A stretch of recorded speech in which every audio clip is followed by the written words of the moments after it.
back at the Stoner Sessions. We got the same green as before, so we're gonna start off with back in the early 2000s. Was a captivating time for music. I must say, you got Hip on Glory, you got Finch Alistair, Underoath. You had Kill Switch Engage, Capri, like Throwdown, Trade, the Mass. Hawthorne Heights, like bands are coming out the woodwork. Yeah, and at the time, I do want to give credit to Syracuse Scene. Syracuse Scene was a big scene. Guys, Oh yeah, this hit hardcore. for you. This hit is for you, Syracuse, New Yorkers. And all the straight edge ones like smoking them all weed.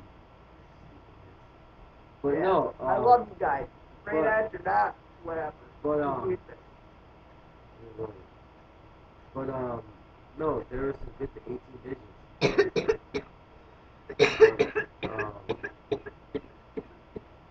There's other bands that we didn't like that were mainstream though.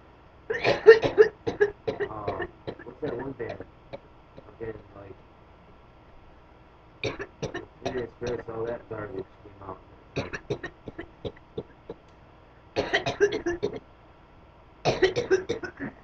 Fucking Disturbed. Disturbed. That band. Oh my god. My girlfriend over here. Avenged Sevenfold came out in that band when they were heavy and they were gay. I want to do a little shout out. Here, she spoke with us. You know what? Yeah, camera. She's playing this fucking game called Flappy Bird. Alright, I'm gonna make it short and sweet. If you go to or Ugly Bird. There's another video. Oh. Ugly video. Made that video. Ugly video game. I call you that. That's cool that you guys It's the new series I've come out with. I'm going to start up the Android games in a second. But yeah, this Flappy Bird game, I do a review on it. Check it out. It seems fucking horrible. Fuck that. But anyways, back at the end of first time around 98. Sometimes the package band. 2000 times. Around 2000. K-Rock he had, it was our little radio festival. Festival. Bully bands up. Hold up. How's Steve got K-Rock? Give a little shout out. I mean, shit. K-Rock, what they did was they brought bands like some incredible metal rock bands to us. Hip-hop. Hip-hop. They threw a little hip-hop in there, too. I mean, check the show. Yeah. Oh, shit. It took See the show them. here. They had, Seven Ducks with them for a minute. yeah, non-point shit. It was like the two bands that was brought out. Like, I don't know why. It just happened that they were touring every fucking year. So it's always like, oh, we're touring every year. So we can always, and then they would do that. Right. And, yeah, those bands came out in the early 2000s, like, in like late 90s, those bands, Seven Dose, Non-Point. Even Creed was kind of in their circle for a little bit. Yes, it was. Kind of weird. Yeah, then you had bands that came out after they were influential, like, those bands. It was nice when they kept rocking that. I can't remember which one, guys. You remember this one? Remember that Put it in the POV? comments. The one with the Dropkick Murphys. Bro, we see them at work career.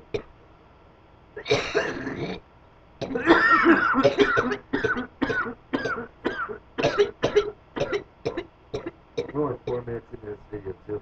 But no, remember we seen Dropkick Murphys.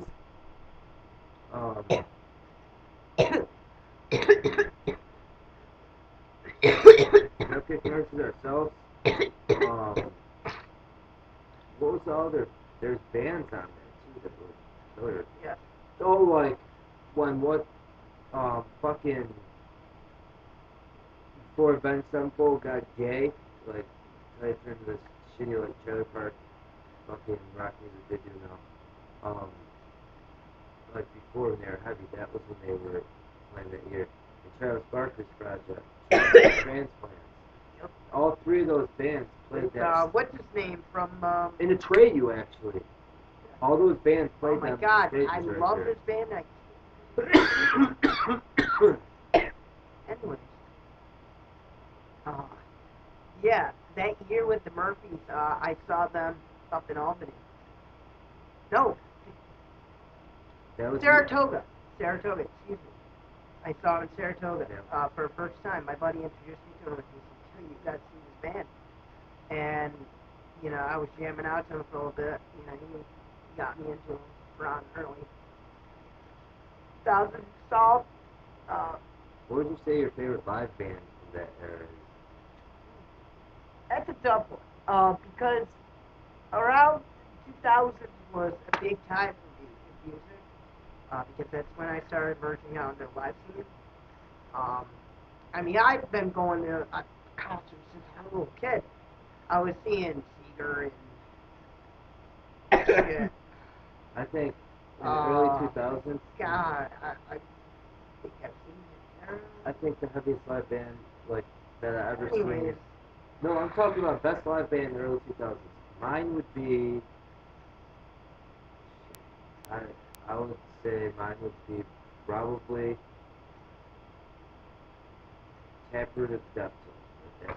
Those bands I've seen like 4 or 5 different times. They were fucking insane. So yeah, probably Taproot's up on my list in the early 2000s. Then probably like Nonpoint, Seven Dust. Of course, those bands are always fucking crazy. Yeah, so those bands. that's a real tough one because for me, I mean, I would say Seven Dust is crazy as hell when we went to see them all those times. Seven Dust. Yeah, Seven Dust was big in the early 2000s, but I gotta go with like Red Out and Hatebreed, especially around 99, 2000, 2000. Well, actually about 2001, 2002 era. They were playing up in Syracuse. Oh, shit. I mean, Syracuse was Ben Seven, blew all off. those up. Lamb of God was a there. lot. Twisted Engage was out there a Atreyu was lot. there. I mean, Under Oath, like all those bands were there a lot. guys, like, for you younger viewers, Bury Your Dead, they were out there a lot. ooh, the scene was just Every Time I incredible for those bands. I mean, that was when these bands were first emerging out in the scene to become who they were. And But too, though, they really, the at way that they time, put they tours put together. on some fucking shows. I mean, Yeah, the way they being put up tours close, together is nuts. we Absolutely used to crazy. go out to Club Tundra a lot. I was there almost every other weekend up in Syracuse, especially Club Tundra, where the shows there were just massive, you know. Remember when they would I bring mean, in, you walk in, you got the bar, and then you walked around the bar, you know, the bar wrapped around, and then you had this little pit area, and there was the stage. And just that small little pit area, what was the other place that was like a little you know, skate the shop? bands just come up You know what I'm close talking to about? There's the other place in Syracuse. It was like a fucking like a old skate shop. It was like an old skate shop. It was in Syracuse. It was up there. It was up near the mall and shit. And They didn't have shows there. I remember they brought in like Every Time I Die and like Lamb of God one time was just fucking nuts. to have those two bands on anymore. I thought Avery would come in with like train and shit. Yo, what the fuck? right. Remember they were bringing. What was that place called? It was Club Eight- Tundra.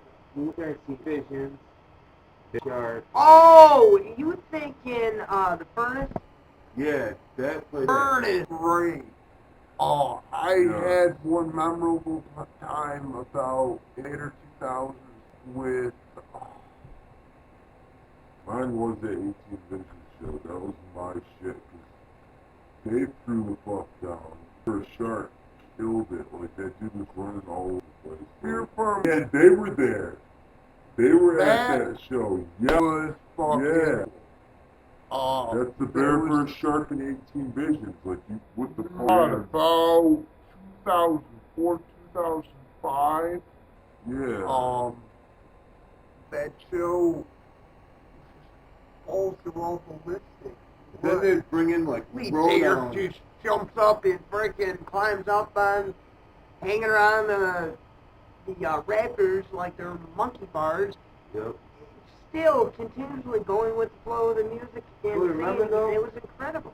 They would bring in, like, Throwdown and Lamb of God on the same bill, and you're like, what the fuck? Like, Exactly, for like and- 15 bucks. yeah. Hey guys, we used to see these bands for like 5, 10 bucks. Yeah.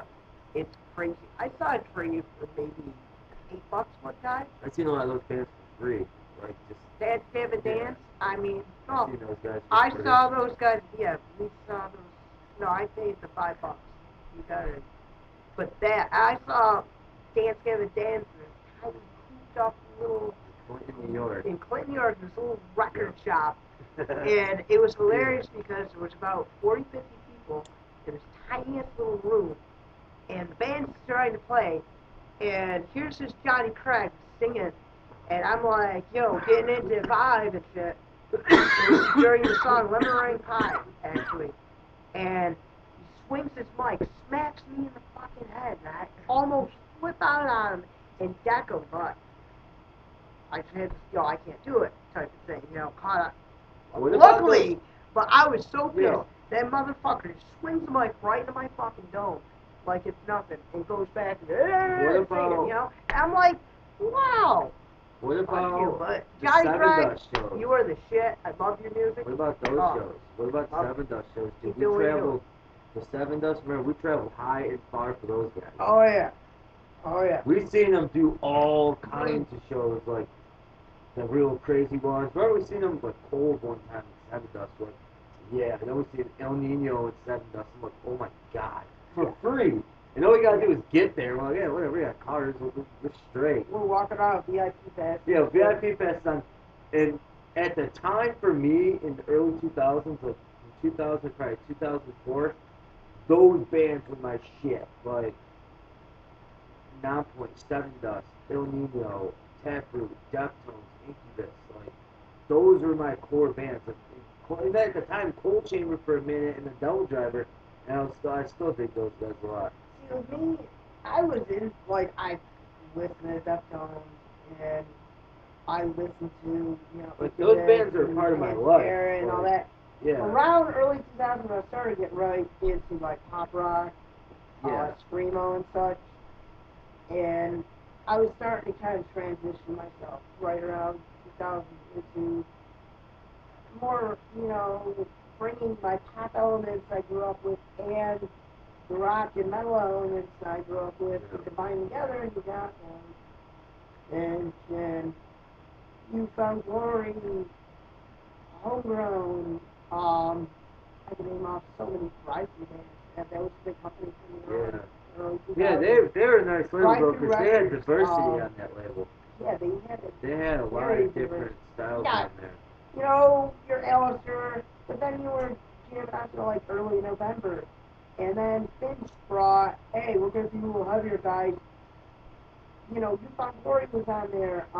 They weren't on there for long though. No, they were on there for a little bit. A couple records, but they not big time records. They were on the well, All right. well, we could do that on the new list. But yeah, that was Well, man, so good. yeah, that was yeah, we're gonna edit that out. That part. But but yeah, there were bands that were like in the early 2000s. You got famous bands again, like the 90s. Bands played in the 2000s, but they were coming from the late 90s, a lot of them, and they pioneered in the 2000s. Right. So you gotta think about it. Korn, it wasn't until after Issues where everybody's like, alright, fuck, these dudes are pioneering this shit.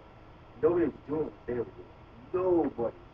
Even after they came out, fans tried to. Cold Chamber, they were like borderline fucking, we can beat Korn, but not really. Or Right, there were similar more. sounds. They had a lot of weird They were a shit. little darker, more gothic. Cold Yeah. Chamber was compared to Korn. They had their own thing going on, and they kind of brought on goth metal. I mean, if you Double Driver is technically goth metal, not so much anymore, but it used to be when it first emerged. That still kind of Well, what's their names Cold are Chamber. out still again. Cold Chamber just came back out like. did it. Yeah, they just toured Seven Dust last year. Last winter on a big tour. That's huge. I guess the tour did really well. I forget who opened it, but yeah, it was a crazy tour. It was them. It was like Seven Dust, Cold Chamber, and I think it was just maybe local or something, like with other places. But yeah, a friend of mine like still in touch with those people, and he said that tour was the most successful tour that Seven Dust has really been on in about a year. So yeah, that was crazy to hear that. Plus, you gotta think about Nonpoint. Like now, I'll do one after. But Nonpoint did that. Remember? Yeah. They didn't do anything for a minute, and then they did that tour with just the one they just did with Fear Factory and Megadeth. So that like, woo! You know, that's their career-defining tour that put them, I think, that people are like, oh damn, Nonpoint band's still out, like doing their thing. Yeah. You gotta think like their last couple albums have been kind of independent, and then this last one was by a different label. But they're another band that kind of bounced around for a while. Like, yeah, you know, we didn't really go on, and this is what we did anyways. Papery kind of did that for a little bit. They kind of bounced around places. Right. Road, they just did whatever the fuck they wanted. Remember, they went from hardcore to Pantera. I liked it. I was like, yo, this is perfect. This was right around the time that Pantera and like Dimebag just died too, so that was like around that time. Boom, here comes fucking Showdown. What's up, guys? I remember buying that first album being like, cool, it's metal. And it came out this year. Yeah, and it's metal, but I think that it brought it back. Well, I haven't actually heard the whole thing. I think they brought it a little bit older, so it's still that southern and metal element. Also, another thing that were different. Like, they had to do certain things to do. But now, they don't fucking remember. They had to go back and blow it back. But yeah, now points so good.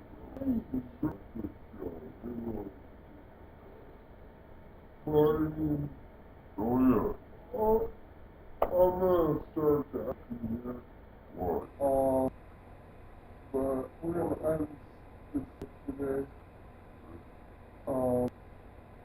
It's gonna be a part 1 of 2000. We're gonna speak up. It was a great time for us. I mean, it really, a lot of inspiration in music. A lot of bands, who still stand out today? Yeah. Linkin Park, like I was talking in episode 1, it's really changed the music, and especially in the EDM, and major break is crazy that you could have such people going down compared to them bands still have a market that put on social networks, so I have Facebook, MySpace, I mean, so MySpace, shit, I was in college. I mean, that was 2000. I had MySpace. I had MySpace when it came out. Then Facebook came out, and I got Facebook right away. I've had Facebook since 2008.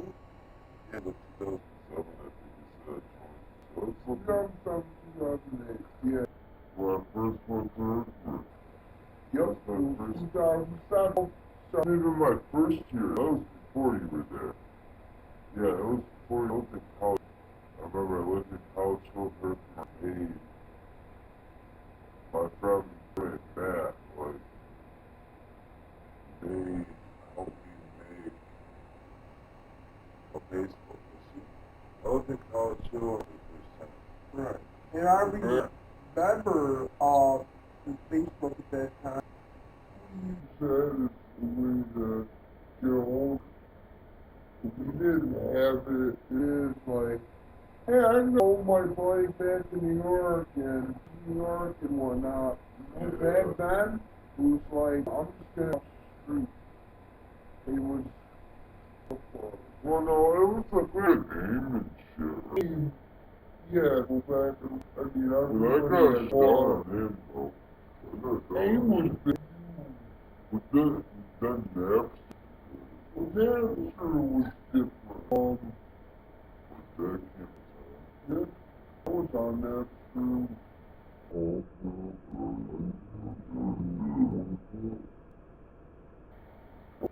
I'm hot as shit in the day. Like, me and my friend Ryan, about hours of fucking Pantera with Deftones, so Tool, metal. I mean, there's so much time fucking Big Fish Lot, like, that was like this shit, so like, you fucking get into it. So it's like all these stuff going on, like, I remember for being like, in that time they were doing a big fucking Slipknot and not liking them enough to really convince.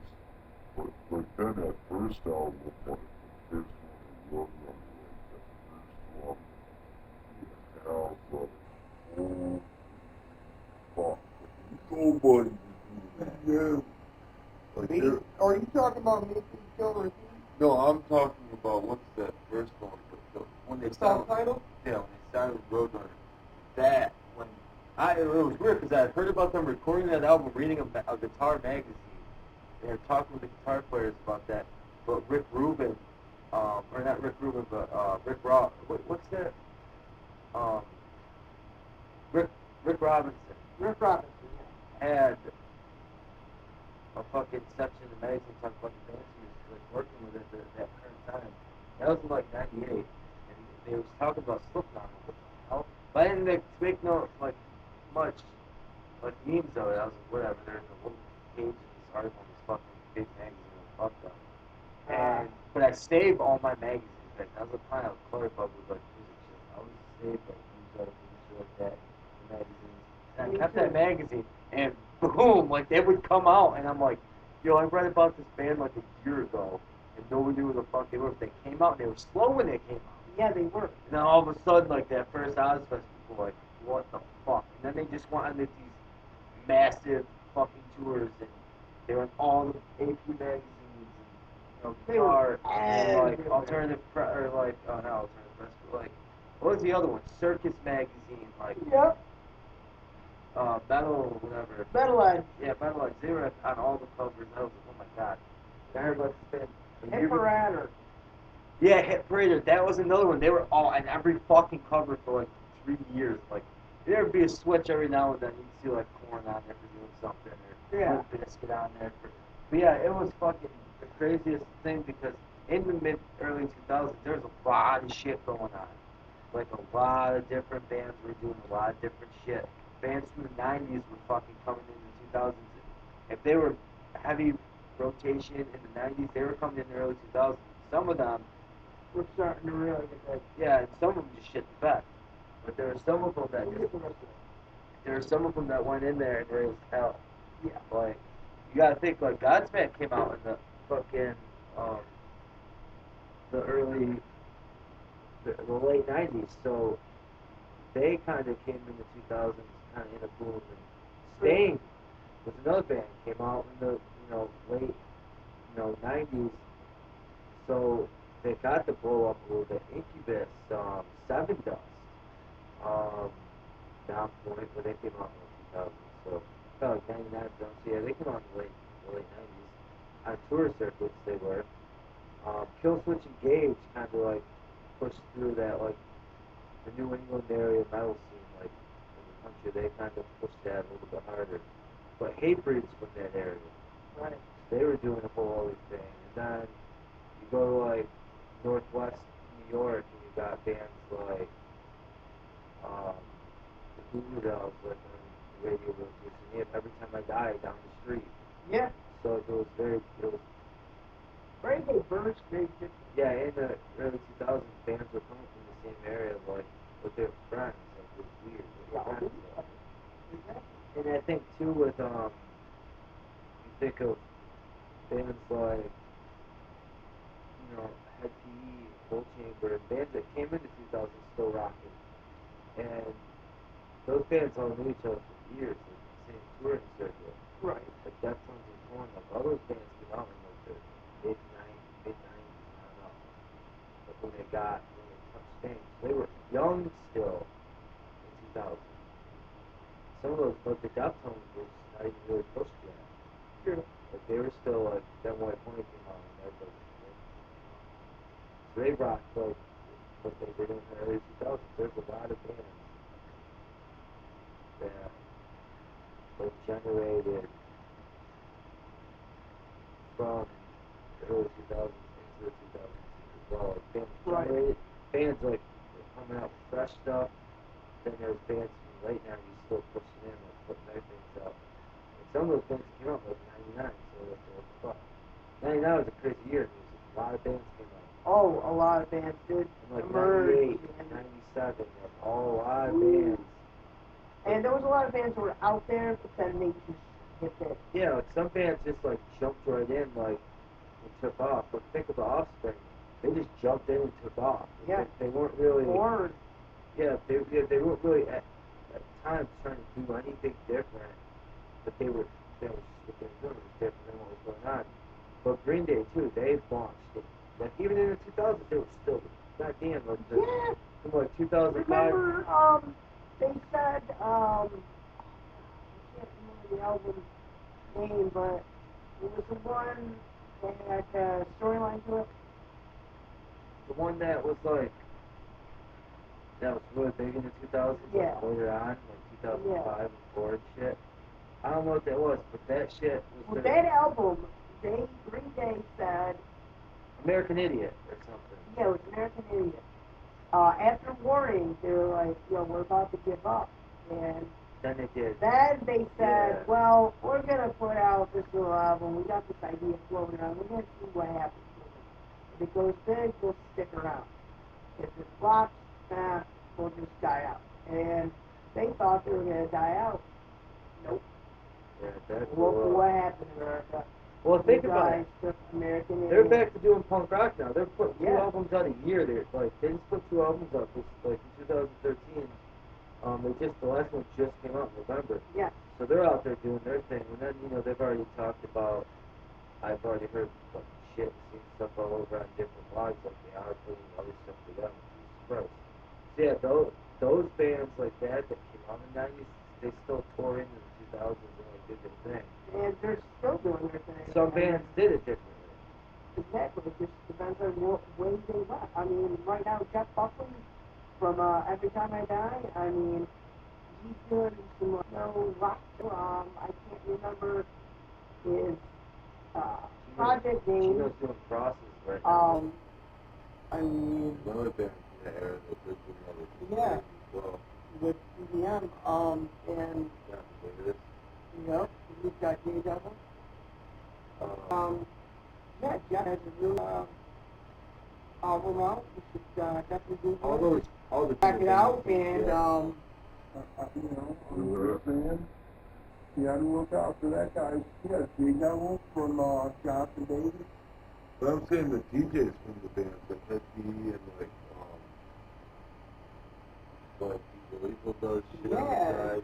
and now they're getting DJ Fillmore from Incubus does like these on like with the cloud, the SoundCloud will do like sessions, and he does but that's all he does. He's one for free though. He Right. still goes to tours and play shows, but he'll play like sessions stuff. And it's like straight stuff. It's all free download. It's like really nice sessions with jam sessions, like different stuff that he does as a DJ and like mashes them together. So yeah, he does some stuff. He's been doing that for probably, I think, I got into it about 5 years ago, so that's when he started doing that. But, And who is it? DJ Fillmore from Incubus. And DJ Lethal does stuff, like, he's got, Yeah, I heard some of his side stuff. he does some other stuff with some guys, he did some stuff that was for somebody big, too. Forget what that was about, so I don't really follow him very much. Outside of what he's doing, like, with Coke Nostra, he's like in that, too. Right. So I kind of follow that. You know, there's a lot of, different things. Different elements of bands that Yeah. are kind of doing stuff now, but in different ways. Exactly. Like multiple reasoning ways that they're making music with other people. And they're doing a different thing. I mean, they're catching on. She's a new trend. Like I said before, EDM, they're becoming huge. I The mean, whole jam band scene's getting like super big too. you know, also, Again, again, another one, Chino is doing process. and then he's doing the other project. He's doing his own DJing and producing, which is pretty interesting. I mean, a huge sidestep for what we, we're used to hearing. But what is happening nowadays in music is changing. So, as we're gonna cut this out, we might do part 2. As now, smoke up, get high, music.